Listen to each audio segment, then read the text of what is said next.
Aujourd'hui, j'ai eu une session de coaching avec un groupe de dames via la plateforme Entourage. Et la question que Nadine m'a posée, l'une de ces 3 personnes qui étaient en coaching avec moi, c'est « Madame Fall, je suis tiraillée dans tous les sens entre mes formations, mon travail, mes enfants, mon mari. Comment est-ce que je peux trouver l'équilibre ?»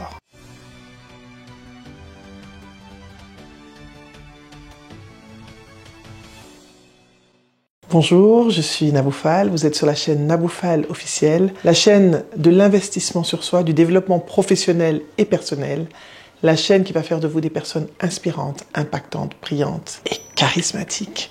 Vous l'avez compris, nous allons parler d'équilibre, le mythe de l'équilibre je dirais, parce que pour moi l'équilibre c'est une grande question, un grand point d'interrogation.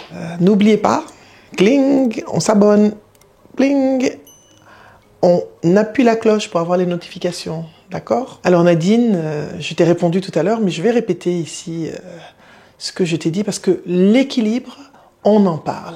À tout moment, lorsque une femme va à une interview, on lui dit « Alors, comment est-ce que vous faites pour avoir l'équilibre entre votre vie personnelle et vie professionnelle ?» Cette question, on la pose jamais aux hommes. Ce qui veut bien dire qu'il y a un déséquilibre déjà à la base, puisque un homme et une femme vivent ensemble dans une maison, il devrait y avoir un équilibre, un partage de responsabilités. Bien sûr, les hommes vont dire oui, mais c'est nous qui sommes les providers, nous occupons des femmes, nous occupons de notre famille, mais les femmes aussi s'occupent. Donc anyway, l'équilibre, c'est quoi? La première chose que je dirais, ce n'est pas un pourcentage de choses que l'on fait. Je fais 50% de travail, 50% à la maison. Non, c'est une équation à plusieurs inconnus, et une équation dont les inconnus sont variables en fonction des situations. Pour moi, ma définition personnelle de l'équilibre, c'est l'alignement. L'alignement entre ce que nous faisons, ce à quoi nous aspirons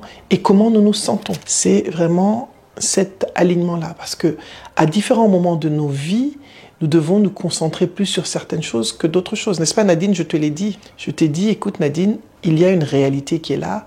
L'équilibre est un mythe entretenu. On ne le trouve pas comme ça, mais on doit le construire, cet équilibre. Donc l'équilibre, pour moi, c'est d'abord un ressenti. Si je sens que je ne suis pas assez dans quelque chose, et souvent, malheureusement, les femmes, on nous culpabilise, par exemple, quand une femme est très occupée professionnellement, quand elle doit s'occuper de ses enfants, en même temps, elle doit s'occuper de sa maison, on lui dit « Ah, mais tu n'as pas le temps, comment est-ce que tu fais ?» C'est une question récurrente qui revient. Messieurs, vous savez très bien que cette question ne vous la pose jamais. Vous ne vous la posez même pas. C'est vrai que certains hommes vont se dire « Ah non, mais j'ai envie de passer plus de temps avec ma famille. » Pas parce qu'ils ont des tâches ménagères, pas parce qu'ils ont du travail de planification familiale, mais parce qu'ils se disent « Il faut juste qu'ils passent plus de temps avec leurs femmes et leurs enfants. » Donc l'équilibre, c'est quelque chose qui se construit. L'équilibre est un ressenti, selon moi. Et l'équilibre est un mythe, parce que nous avons des responsabilités multiples. Nous devons savoir comment est-ce qu'on va construire et trouver cet équilibre. L'équilibre, on ne le trouve pas, on le construit. Quand je dis trouver, on le trouve à travers la construction. Comment? Déjà, il y a une façon d'organiser sa vie. Moi, je dis toujours que la première clé, entre guillemets, de l'équilibre, c'est l'organisation. Quelles sont vos priorités? Qu'est-ce qui est plus important pour vous à ce moment-là de votre vie? J'aime beaucoup utiliser un outil qui s'appelle la roue de la vie, où il y a différents domaines de la vie. Il y a la famille, il y a le travail, il y a l'environnement, il y a la santé, il y a les amis, la vie sociale, il y a les loisirs, etc. Il y a différents domaines. Donc, vous allez prendre chacun de ces domaines et je vais vous demander d'évaluer quels sont les 3 domaines sur lesquels vous avez des notes faibles, parce que vous allez, sur chaque domaine, vous donner une note entre 0 et 10. Je prends un exemple. Le couple aussi. Premièrement, la famille, quelle est ma note? Je pense que j'ai une bonne note, 7 sur 10. La santé, j'ai une bonne note maintenant. Il y a quelques années, je n'avais pas une bonne note parce que je ne m'occupais pas de ma santé. Maintenant, je m'en occupe. Maintenant, je peux dire j'ai un 8 sur 10. Les loisirs, j'ai un 5 sur 10. La vie sociale, là, j'avais 3 sur 10. Voilà, les amis, 5 sur 10. J'aimerais bien voir plus souvent mes amis. Donc, sur ces différents domaine de ma vie, j'essaie de voir là où j'ai les notes les plus faibles. Donc là où j'ai les notes les plus faibles, par exemple, les amis, j'aimerais voir mes amis. Qu'est-ce que je fais pour voir plus mes amis? Le travail, j'ai un 12 sur 10. Je travaille beaucoup et je m'occupe vraiment de mon travail, donc 12 sur 10. Donc là, peut-être qu'il faut diminuer, il faut rééquilibrer. Je n'ai pas besoin de travailler autant, en fait. C'est juste que, voilà, c'est un rythme auquel je suis habitué. Donc j'essaye. Et j'ai fait des progrès depuis l'année dernière de slow down. Je crois que je travaille tellement par passion. Donc, par rapport à vos domaines de vie, quels sont les 3 domaines de vie où vous êtes faible? Si vous avez une note faible en famille, essayez de voir pourquoi et comment est-ce que vous pouvez remédier. Passer plus de temps avec vos enfants. Si vous avez une note faible en santé, vous devez savoir pourquoi. Qu'est-ce que vous pouvez améliorer? Avez-vous fait un bilan de santé? Prenez-vous vos médicaments? Etc. Alors Nadine, tout à l'heure, quand on parlait, elle me disait non, qu'elle est tiraillée, c'est pas toujours facile, elle a beaucoup de travail à la maison. J'ai dit, Nadine, tu dois apprendre à construire ton équilibre. Quelles sont tes priorités en ce moment-là? Il y a des moments où tu devras te dire, ok, je vais plus me reconcentraliser sur la famille. Qu'est-ce que je dois faire? Me recentrer, pardon. Qu'est-ce que je dois faire pour me recentrer? Il y a des moments où tu dois vraiment prendre soin de ta santé parce que la seule personne que nous avons qui nous permet de travailler, c'est notre corps. Je dis une personne, mais c'est nous. Et si on ne s'en occupe pas, ça ne peut pas aller. Donc c'est important de prendre soin de soi. Je pense que la santé doit être la première priorité, selon moi. Et après le reste, ça c'est selon moi maintenant, pas selon moi il y a 2 ou 3 ans, je précise. Donc, une fois que vous avez une vision claire de vos domaines de vie, où est-ce que vous en êtes, vous savez ce que vous pouvez faire pour améliorer les 3 domaines de vie dans lesquels vous avez les notes les plus basses, à ce moment-là, vous mettez un plan d'action en face. Mais vous devez aussi avoir des prérequis. Vous ne pouvez pas être partout. La pression sociale, ce qu'on appelle en anglais le FOMO, Fear of Missing Out, la peur de rater quelque chose. On ne peut pas être partout. On ne peut pas être dans tous les événements. On ne peut pas faire plaisir à tout le monde. Donc, apprenons à dire non. Il y a la vidéo du non, vous connaissez. Vous allez voir. La deuxième chose, c'est la pression sociale. Je sais qu'on est dans des sociétés où il y a des pressions terribles. Il y a des obligations, mais ces obligations ne doivent pas se faire au détriment de notre équilibre émotionnel. Parce que finalement, l'équilibre, c'est une question de ressenti et d'émotion. Si vous hésitez à faire quelque chose, souvent, ne le faites pas. Je dis ça, mais des fois, quand je le fais après, il y a des bonnes choses. Donc, je ne sais pas. Faites comme vous le sentez. Troisième chose que vous devez faire, que vous devez évaluer avant ça, c'est de savoir qu'est-ce qui est, je vous ai parlé de vos priorités, mais à ce moment-là de votre vie, là où vous voulez aller, qu'est-ce qui est plus important pour vous? Est-ce que c'est votre formation, votre travail? Vos enfants, ils vous aimeront toujours. Est-ce que c'est la quantité du temps que vous passez avec eux ou la qualité du temps que vous passez avec vos enfants et votre famille qui est plus importante? C'est à vous de l'évaluer. Il y a des rituels que vous pouvez mettre en place, très importants, des rituels de coucher, des rituels de passer du temps ensemble régulièrement, manger ensemble le soir par exemple, ou déjeuner ensemble, ou une fois par semaine c'est à vous de mettre en place des rituels. Donc Nadine, il y a des rituels que tu peux mettre en place, des rituels qui te permettent de reconnecter avec ta famille d'une certaine façon, de créer un lien très important. Autre chose, Nadine, pour construire cet équilibre, il faut oser demander de l'aide.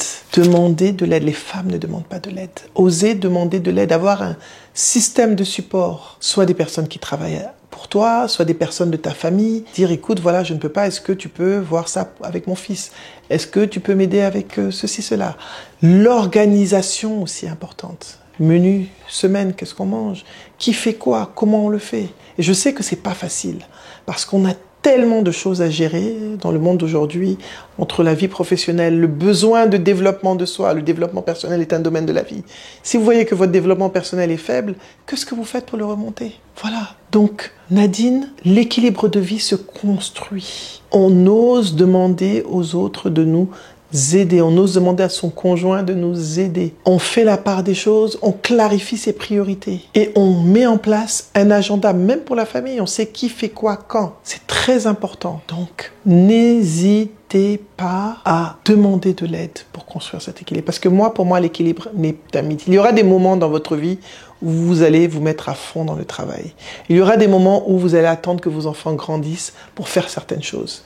Il y aura des moments où vous devez aussi communiquer avec les personnes de votre entourage, notamment votre conjoint, pour lui expliquer les contraintes que vous vivez à un moment T, afin que lui aussi puisse aider. Vous savez, les hommes veulent bien nous aider, mais nous n'aimons pas leur demander. Oui, vous savez très bien que j'ai raison. Les hommes, des fois, ils ont envie de nous aider, mais on ne leur demande pas. Donc ils disent, bon, quand on dit non, non, laisse tomber, non, je vais me débrouiller. Ça, c'est nous, il faut reconnaître que nous sommes beaucoup comme ça, mesdames. Donc n'hésitez pas à demander aussi de l'aide à votre conjoint, à vos parents, à vos mères, à vos sœurs, aux personnes autour de toi, autour de vous, pardon. Enfin, Nadine, je parle à tout le monde. Donc, l'équilibre de vie, ce n'est pas quelque chose qu'on atteint, ce n'est pas une balance, en fait.